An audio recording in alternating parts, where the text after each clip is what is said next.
आकारं भुजगशयनं पद्मनाभं सुरेशं विश्वाधारं गगनसदृशं मेघवर्णं शुभांगं लक्ष्मीकान्तं कमलनयनं योगिभिर्ध्यानगमनं वन्दे विष्णुभवहरं सर्वलोकैकनाथम् अधोरां तपोवनादिगमनं हत्वा मरकाञ्चनं वेदैर्हरणं जटायुमर्णं सुग्रीवसंभाषणं बालीनिग्रणं समुद्रतरणं लङ्कापुरीदानं पश्चात् रावणकुम्भकर्णं अननं चेतादिक रामायणम आदो देवकी देवगर्भजनम गोपीगृहवर्धनम माया पूतना जीवितापणम गोरोधनधारणम कंसछेदनम कौरवादि हन्नम कुंतीसुता पालनम अथ भागवत पुराण कथिकम श्री कृष्ण लीला अमृतम कस्तूरी तिलकम लाट पटले वक्षस्थले कौस्तुभम नासागरे विरमोक्तकम करतले वेणुकरे कंकणम सर्वागे हरिचंदनम सुललितम कंठे च मुक्तावली गोप स्त्री परिवेष्टितो विजिते गोपाल चूड़ामणि कृष्णाय वासुदेवा देवकी नंदाय च नंद गोप कुमाराय गोविंदाय नमो नमः।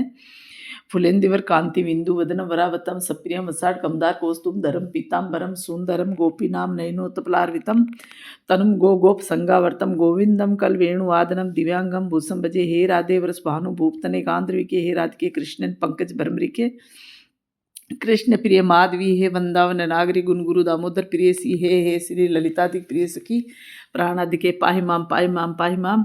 ओम तमेव माता च पिता तमेव तमेव बंधु च सखा तमेव विद्या धनु तमेव सर्व मम देव देवाय नमो नमः। ओम श्री परमात्मने नमः। ओम श्री हरिशरणम हरिशरणम हरिशरणम। ओम सतगुरु भगवान की जय, गुरु आचार्य की जय, प्रियाजू लालजू की जय। जय जय श्री राधे।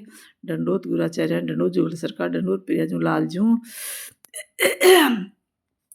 भगवान शिव कहते हैं, पार्वती अब मैं 7वें अध्याय का महात्म्य बतलाता हूँ, जिसे सुनकर कानों में अमृत राशि भर जाती है। पाटलिपुत्र नामक एक दुर्गम नगर है, जिसका गोपुर द्वार बहुत ही ऊंचा है। उस नगर में संकुरण नामक एक ब्राह्मण रहता था। उसने वेश्ये वर्ती का आश्रय लेकर बहुत धन कमाया, किंतु न तो कभी पितरों का तर्पण किया और न देवताओं का पूजन ही किया। वह धनोपार्जन में तत्पर होकर राजाओं को ही भोज दिया करता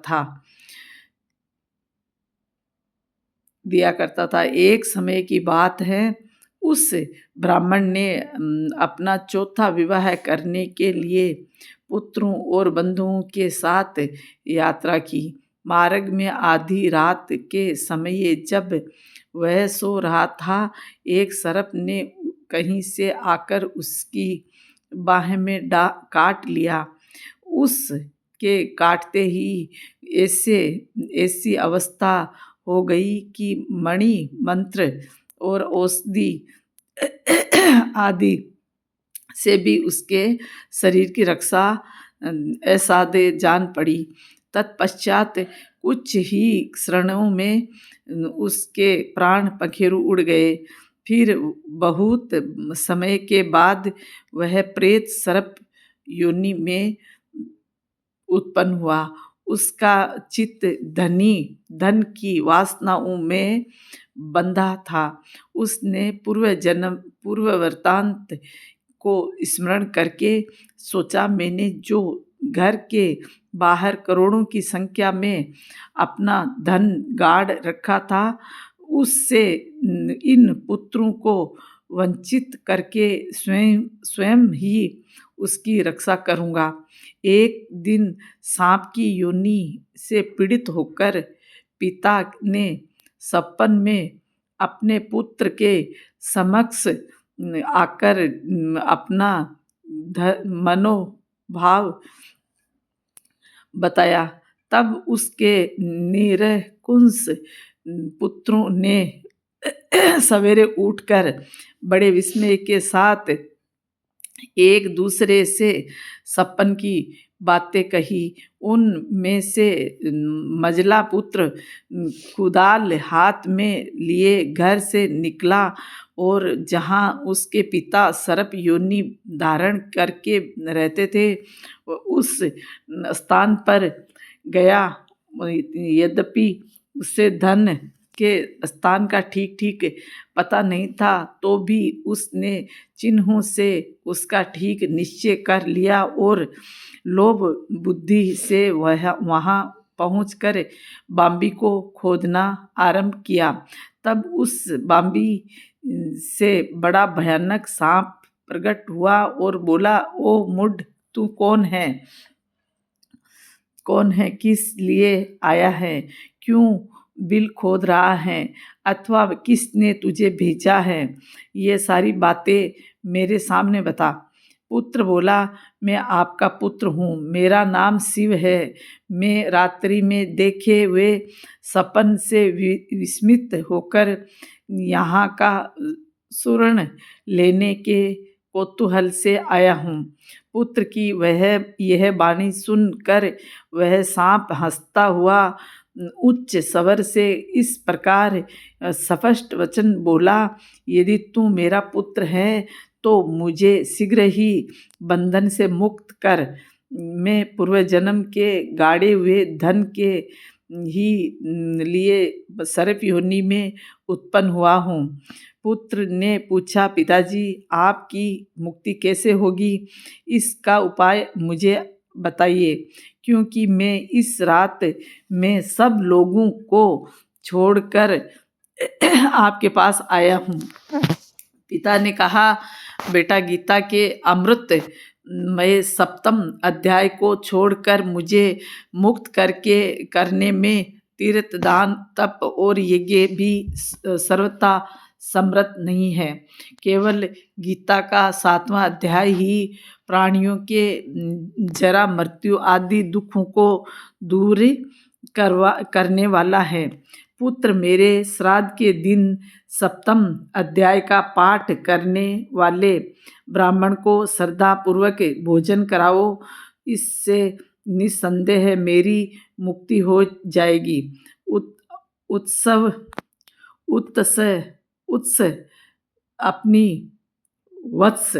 वत्स अपनी शक्ति के अनुसार पूर्ण श्रद्धा के साथ वेद विद्या में प्रवीण अन्य ब्राह्मणों को भी भोजन कराना। सर्प योनि में पड़े हुए पिता के ये वचन सुनकर सभी पुत्रों ने उसकी आज्ञा के अनुसार तथा उससे भी अधिक किया। तब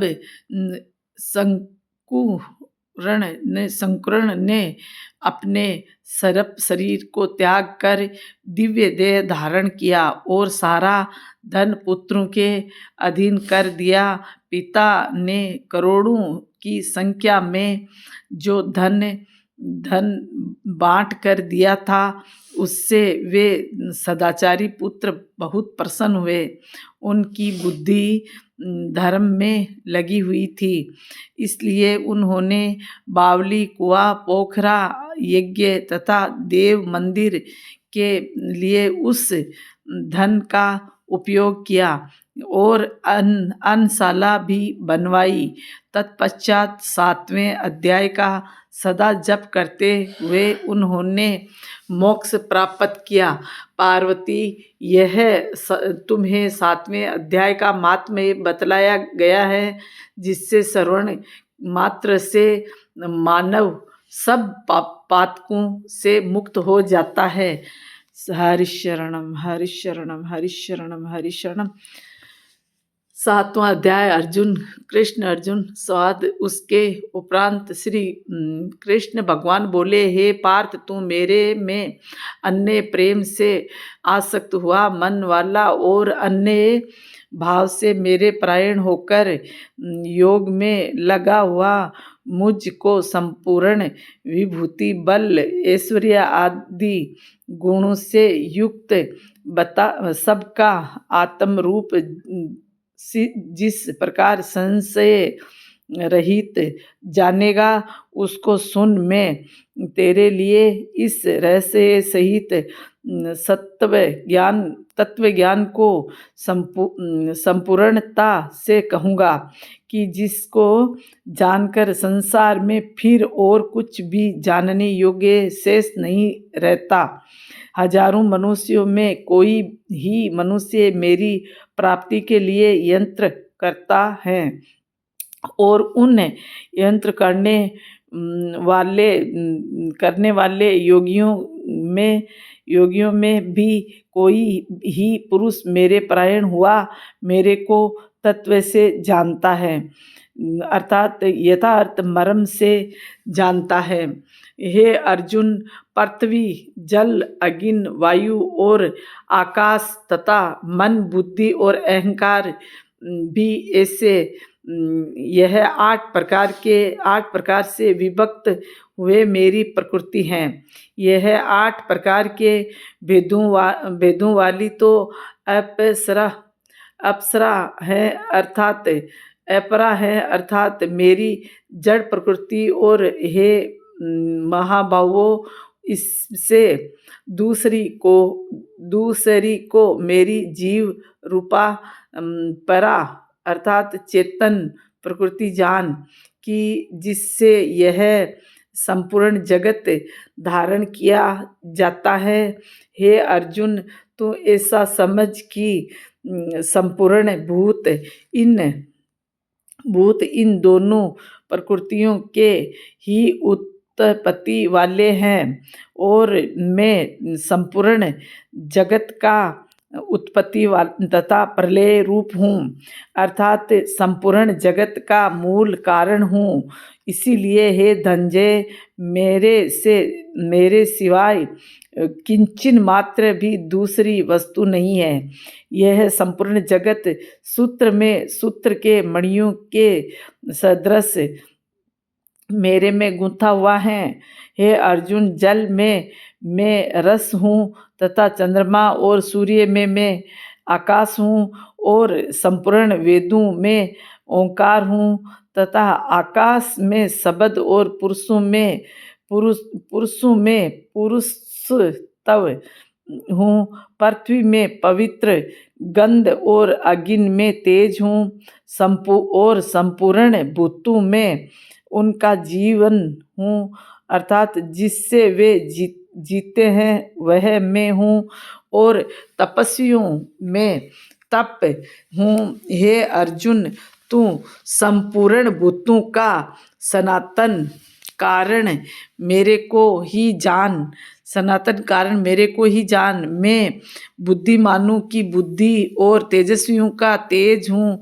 हे भरत श्रेष्ठ, मैं बलवानों का आसक्ति और कामनाओं से रहित बल अर्थात सामर्थ्य हूँ। अब और सब भूतों में धर्म के अनुकूल अर्थात शास्त्र के अनुकूल काम हूँ, और भी सत्व गुण से उत्पन्न होने वाले भाव हैं, और जो रजोगुण से तथा तमोगुण से होने वाले भाव हैं, उन सब को तू मेरे से ही होने वाले जान। ऐसा जान, परंतु वास्तव में उनमें मैं और वे मेरे में नहीं हैं। गुणों के कार्य रूप सात्विक, राजस और तामस, इन तीनों प्रकार के भावों से अर्थात राग देश आदि विकारों से और संपूर्ण विषयों से यह सब संसार मोहित हो रहा है।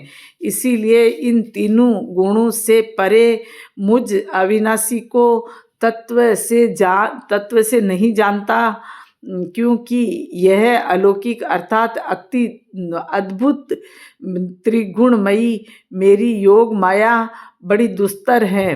परंतु जो पुरुष मेरे को ही निरंतर भजते हैं, वे इस माया को उल्लंघन कर जाते हैं, अर्थात संसार से तर जाते हैं। ऐसा सुगम उपाय होने पर भी माया द्वारा हरे हुए ज्ञान वाले और आसुरी स्वभाव को धारण किए हुए तथा मनुष्यों में नीच और दूषित कर्म करने वाले मूढ़ लोग तो मेरे को नहीं भजते। हे भरतवंशियों में श्रेष्ठ अर्जुन, उत्तम कर्म वाले अर्थी, आरत, जिज्ञासु और ज्ञानी अर्थात निष्कामी ऐसे 4 प्रकार के भक्त जन मेरे को भजते हैं।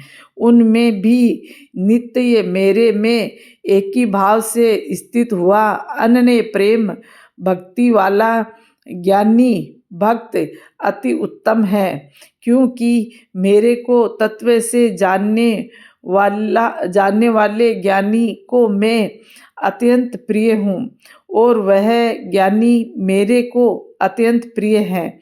यद्यपि ये सब ही उदार है, अर्थात श्रद्धा सहित मेरे भजन के लिए समय लगाने वाले होने से उत्तम है, परंतु ज्ञानी तो साक्षात मेरा स्वरूप ही है, ऐसा मेरा मत है।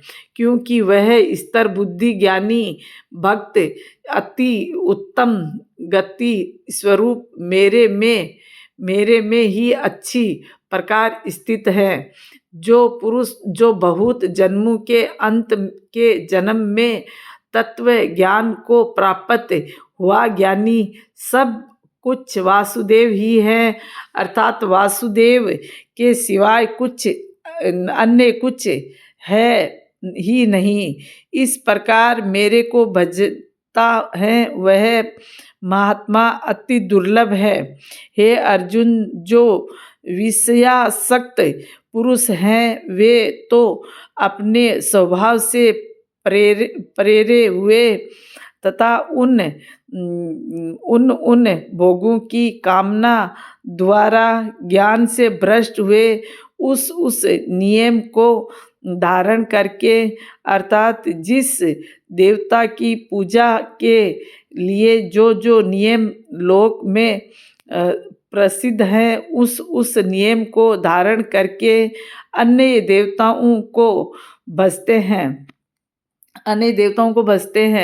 अर्थात पूजते हैं। जो सकामी भक्त जिस देवता के स्वरूप को श्रद्धा से पूजना चाहता है उस भक्त की मैं उस ही देवता के प्रति श्रद्धा को स्थिर करता हूँ। वह पुरुष उस श्रद्धा से युक्त हुआ उस देवता के पूजन की चेष्टा करता है और उस देवता के से मेरे द्वारा ही विधान किए हुए उन अच्छी इच्छित भोगों को निस्संदेह प्राप्त होता है, परंतु उन अल्प बुद्धि वालों का वह फल नाशवान है तथा वे देवताओं को पूजने वाले देवताओं को प्राप्त होते हैं और मेरे भक्त चाहे जैसे ही भजे शेष में वे मेरे को ही प्राप्त होते हैं। ऐसा होने पर भी सब मनुष्य मेरा भजन नहीं करते। इसका कारण यह है कि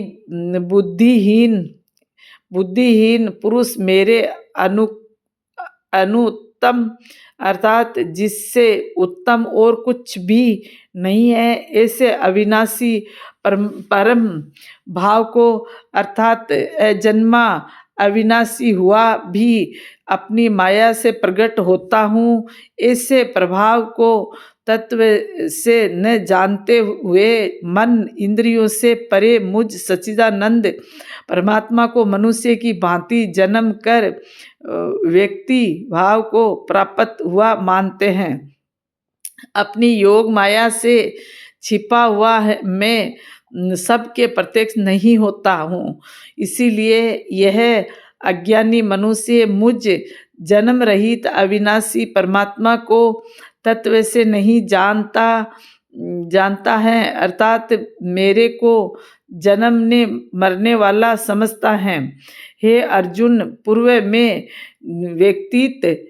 व्यतीत हुए और वर्तमान में स्थित तथा आगे होने वाले सब भूतों को मैं जानता हूँ, परंतु मेरे को कोई भी श्रद्धा भक्ति सहित रहित पुरुष नहीं जानता।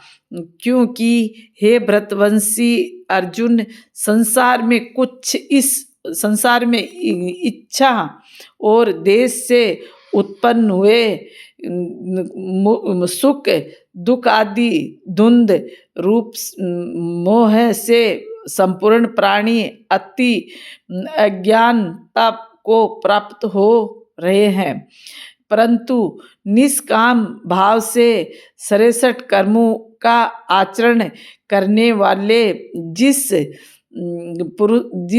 जिन पुरुषों का पाप नष्ट हो गया है वे राग देश आदि धुंध रूप मोह से मुक्त हुए और दृढ़ निश्चय वाले पुरुष मेरे को सब प्रकार से बसते हैं। जो मेरे शरण होकर जरा और मरण से छूटने के लिए यंत्र करते हैं वे पुरुष उस ब्रह्म को तथा संपूर्ण अध्यात्म को और संपूर्ण कर्म को जानते हैं। जो पुरुष अधिभूत और अधिदेव के सहित तथा अधियज्ञ के सहित सबका आत्म रूप मेरे को जानते हैं, अर्थात जैसे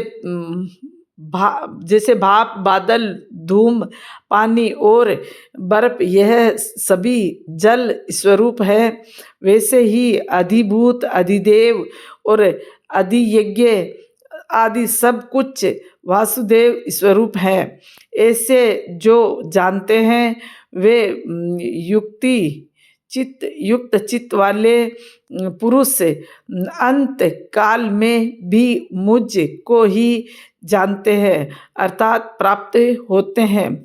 इति श्रीमद्भागवत गीता रूपी उपनिषद एवं ब्रह्म विद्या तथा योग शास्त्र विषयक श्री कृष्ण और अर्जुन संवाद में ज्ञान विज्ञान योग नामक 7वां अध्याय समाप्त।